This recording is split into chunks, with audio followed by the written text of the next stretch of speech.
Alright guys, so I know I promised you a while back that I would show you a video of pens and tablet and scanner and printer and supplies I use. So that's what this is. So I'm going to jump to the pens and show you kind of my toy box over here. This is a regular just pen and pencil box that I picked up at like Aaron Brothers or something. But you can get them for cheap. You can use the tackle box from Walmart, works even better. You'll see that it's full of these Micron Pigma pens and they come in all different sizes. The one I use the most is 05, and it's a good kind of medium, you're not going to be able to see that, but it's a medium tipped pen. And they go all the way up to a what's called a graphic 1, and this is a 1mm, more of a brush tip. So this is good for outlining. And in my videos, mainly if you look at the Shore Wars video, this was the outline, and a 05 or 03 was a lot of the inside pen work. So I use a lot of these, and they're good because they don't bleed on good basic cheap printer paper, which is what I use the most. So outside of the Micron pens, I also use a lot of Sharpies, and Sharpies are good because they're cheap and they're really good at filling large areas of black ink. So I highly recommend having a bunch of these. Watch out though, they do bleed.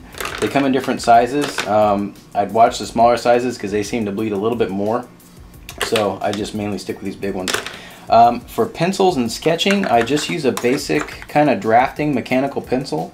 And this one was kind of expensive, I think, at like 10 bucks. But like I said, I've got one and I've never had to get another one. So as long as you just keep it full of lead, which is what these are, extra graphite and lead, you can just keep sketching with it. The erasers are these basic, pretty simple white erasers. They're great for getting rid of pencil lines, but they don't blur your ink. So keep a few of these. I've got a bunch in here. And then last is Xacto blades. Let me try not to cut my fingers off. This is a Xacto knife. It's what I use for cutting out the DIY box art. And these are very nice because you can get very precise cuts, and they're very sharp, but again, keep a lot of band-aids handy. And this is just a brick of extra blades in there. So that's kind of my toy bin. And oh, I should show them the cutting mat too. All right, I'll get to that. So when we move over here, this is the tablet that I use. It is a Wacom Cintiq 12, and it is Wacom. I called them to ask for pronunciation, but it is the smallest LCD tablet they make.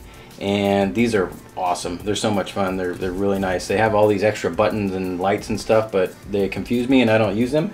But yeah, I highly recommend one of these, especially if you're like me and can't just look at the screen and draw with something in your lap the whole time. So this is the Cintiq, and now we'll move over to the printer and scanner.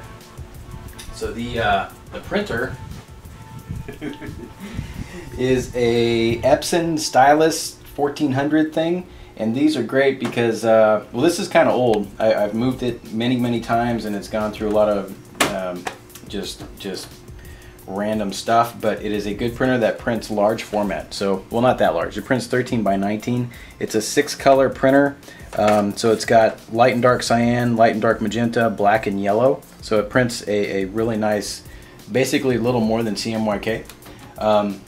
And like I said, it prints 13 by 19, so it's got this thing up here that you can use to get a full, and this is pretty much 13 by 19, so imagine it printing, you know, a sheet of paper that large, which is pretty cool. So this is a good printer. Again, it's an Epson 1400 Stylus photo something. The other piece of equipment that I've used for years is this scanner, and this scanner has been moved and dropped and kicked, and it still works like a charm, and it is an Epson V500 photo. You can probably get these for cheap since they're kind of old, but again, these things are pretty resilient, and yeah, I've used this thing all over the place. And one last thing, let me show you, let me dig it out of the closet.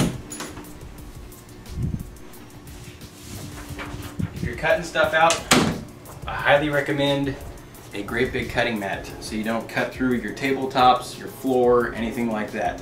So you'll see this in the video. It's what I got covering my desk so I don't carve my initials in there, and cut everything on top of it. These are great, so keep one of these handy.